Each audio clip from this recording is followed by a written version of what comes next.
immatériel, c'est pour que ce soit plus rapide, que ce soit plus facile, tout ça, mais c'est pas du luxe. Genre, moi je trouve ça mieux d'avoir un beau livre et tout qu'un livre, je sais pas. Le luxe, c'est avoir le choix. Alors, comment les nouvelles technologies auront un impact sur la matérialisation, le luxe? Il y aura peut-être une perte d'authenticité. Et comment les nouvelles technologies auront un impact? Je pense que les magasins de luxe ne feront jamais du e-commerce par exemple, mais que la technologie peut venir au sein des expériences. Et en fait, je pense que ça va pas impacter l'objet, Non, mais pas l'objet le matériel, en mais lui-même. tout ce qu'il y a autour. Ouais, surtout l'expérience. Enfin, je pense que ça va beaucoup évoluer dans le sens où si la société elle évolue encore comme elle évolue maintenant, ça sera vraiment que l'élite de l'élite et finalement les...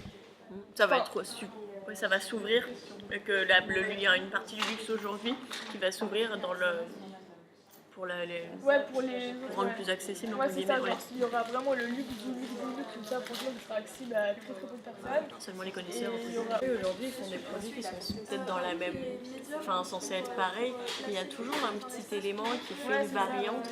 Et je pense que c'est ce qui plaît aussi de savoir qu'on a un produit qui n'est pas comme tout le monde. Si un objet est produit en série, donc avec des machines, il n'y aura plus la notion de luxe parce que beaucoup de personnes l'auront. Donc alors que quelque chose fait à la main, il y a toujours quelque chose qui le rend unique. Et du coup, quand on va dans un magasin de luxe, on cherche vraiment l'expérience, quoi, genre être... c'est ce que Malice a raconté, ils arrivent dans le magasin... ouais, c'est ça, c'est... le service prix en aussi, charge, c'est vachement personnalisé. 100 personnes, c'est ça. et tout, genre... On nous donne la parole en fait, et on a notre mot à dire dans ce qu'on nous propose et c'est ce qui plaît. Pour nous, le luxe, c'est les produits, les beaux sacs, les beaux objets, c'est aussi la qualité et le savoir-faire.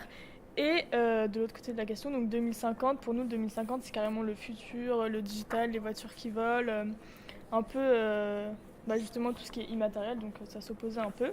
On aura toujours besoin de choses matérielles et palpables, on cherche toujours à acheter des beaux livres, on a toujours besoin de cette expérience, on va dire, d'avoir ce besoin de tourner les pages, d'avoir un objet entre les mains, un vrai objet entre les mains. Et dans une librairie, voilà, on préfère feuilleter des livres qu'on nous donne une tablette avec le livre et les images sur l'écran.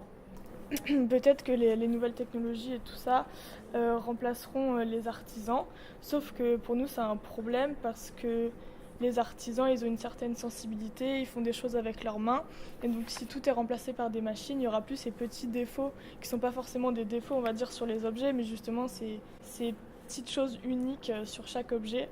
Parce que la machine, elle ne peut pas justement prendre en compte la matière de l'objet. Enfin, comme l'artisan pourrait s'adapter à sa matière, la machine, elle ne sait pas faire ça, s'adapter aux différentes conditions. Dans nos sociétés actuelles, où il y a plein de bruit, de médias, d'informations, peut-être qu'en 2050, justement, on cherchera la solitude, le silence, et donc là, ça ne sera plus du tout matériel. Justement, on voudra complètement oublier tout ce qui est matériel.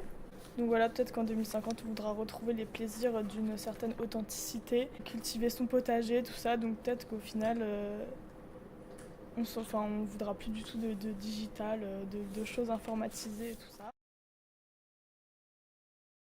Je pense qu'il y a des choses qui vont se modifier autour de ça, peut-être les vitrines avec les éléments qui se passent autour, par exemple, tous les éléments de décoration, etc. Je pense que les objets qui seront présentés seront peut-être encore matériels parce que c'est quand même indispensable, mais que peut-être les éléments qui situent l'environnement et l'ambiance vont peut-être changer de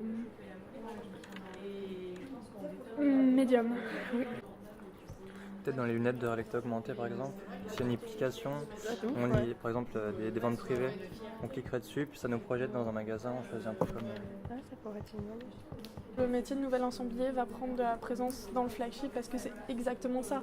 C'est genre de l'excellence dans la création d'espace pour communiquer leur esprit. C'est ça, pas simplement dans l'objet ou la matière qu'on va acheter ou le sac par exemple, mais vraiment tout ce qui l'entoure, c'est-à-dire le bâtiment, extérieur, intérieur, par exemple la musique, l'odeur, c'est vraiment tout optimisé au maximum. Peut-être que aussi là, le flagship il restera pas à un seul endroit. Ouais, ça par contre je pense que c'est quelque chose qui... Comme un avion, je fais un petit nuage. La question du numérique s'est imposée très très vite.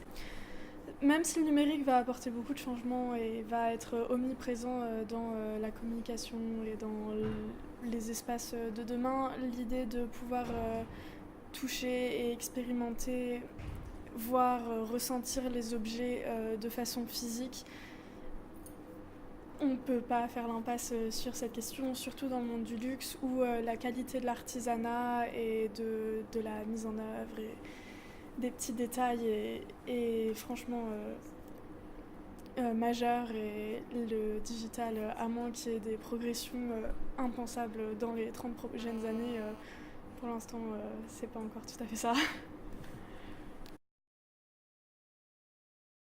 On ne peut pas imaginer l'artisanat sans la main de l'homme.